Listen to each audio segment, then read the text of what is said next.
Hello everyone and welcome to another I Pick My Butt video. More Survivor.io and Ender's Echo Bouncy Bear. Never actually made a video on this one, so figure I'd take some time today, go through a couple of key points on it, and really try to help you out so you can score bigger in this. Now you saw we took first place in the Ace group last season, and this one right here, it looks like it's going to be another sure go on it. So I will say this is kind of nice getting all the rewards, but it's really not fun just with no competition. Really wish they would rearrange things.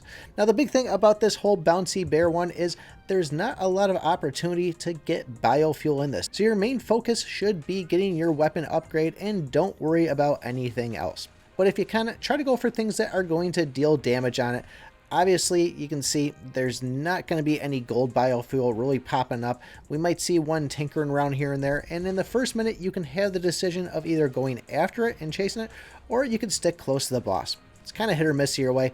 I don't really notice any big differences. Now, as with all Ender Echoes, the first minute isn't going to be something that you're really taking any damage, so you can try to use the fire trail, stick close to them, and just kind of see what happens. But when we finally get to the 1 minute mark, this is where I'm going to kill myself twice because I have the Eternal Vest on, or Eternal Suit I should say, and I find it usually runs about 1 minute 15 seconds before I can finally get that second death and really start focusing on the game.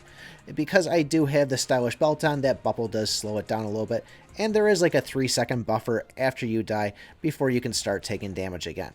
But as you can see here, lots of bears. Even with the 2 deaths in it, there's not really a time where I'm ever worried about my health going up against this boss. He is very tanky, he doesn't really do a lot of damage, and the projectiles and stuff are a lot easier to dodge than some of the other ones out there.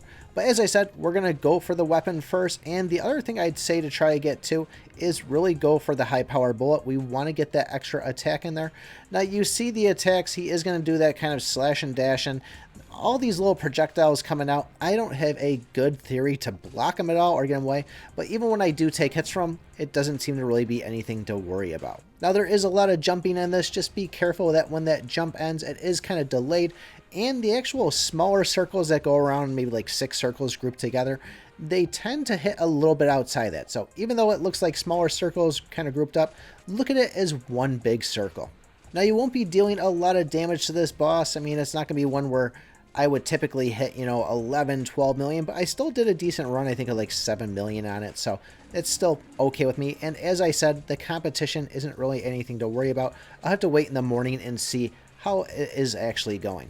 Now, typically I only get up to maybe around like level 20 or 22 or so for collecting that biofuel, so that kind of gives you an idea right there of how much you're actually going to be scoring and how much you're going to be leveling up. So it can be difficult to level up your weapon, but as I said, try to do everything that you can.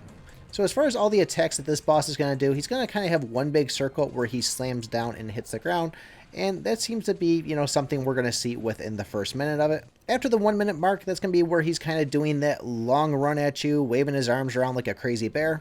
And just keep in mind that that's the one that's going to have the fireball projectiles just shooting wherever they want to go.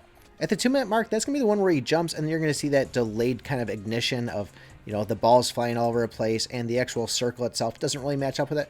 And then at the 3 minute mark, that's where he's going to start spawning bears around you in a circle. Keep in mind, those bears are going to spawn lower bears, but I always try to sneak out right away on that, and then go and try to just target him, and don't even worry about the air bears. If they die, they die. They're not going to hurt you too much.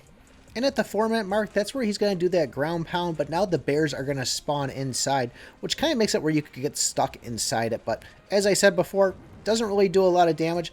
This is more just seeing how close you can really get to the boss and keep locked on him.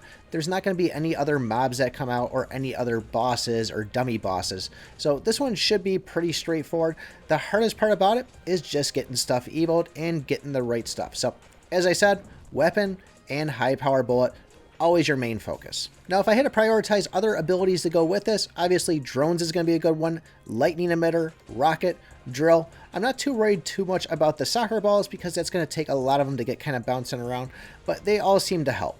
And I'd probably put, drills and soccer ball right around the same mark on it, but drones, lightning emitter, rocket, those are going to be my top 3 I'm going to go for when I'm not focused on the weapon and focused on the high power bullet. But really curious to know what you guys think of this. Do you find this boss hard? Do you struggle with this one? How you doing for your damage numbers at? Let me know in the comments below. Join the Discord if you haven't already. Don't forget to like, subscribe, and remember, I pick my butt.